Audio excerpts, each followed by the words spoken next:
Polresta Denpasar terjunkan ratusan personel dalam patroli skala besar mengantisipasi kejahatan jalanan di Denpasar. Patroli ini diharapkan dapat menjaga situasi aman dan kondusif. Kejahatan jalanan seperti jambret, begal maupun lainnya menjadi perhatian khusus Polresta Denpasar. Antisipasi hal tersebut, Kapolresta Denpasar Kombes Pol Leonardo Simatupang terjun langsung memimpin pengerahan pasukan dalam patroli skala besar mengantisipasi kejahatan jalanan yang meresahkan warga Denpasar. Sejumlah titik-titik rawan seperti kawasan pemukiman, pusat keramaian, jalur utama menjadi sasaran patroli kepolisian. Laksanakan patroli dengan jumlah personil yang banyak, ini gunanya untuk mencegah terjadinya kriminalitas di wilayah hukum Polresta Denpasar, khususnya 4C.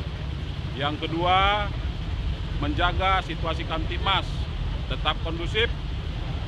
Yang ketiga, memberikan rasa aman kepada masyarakat dengan kehadirannya Polri, khususnya Polresta Denpasar.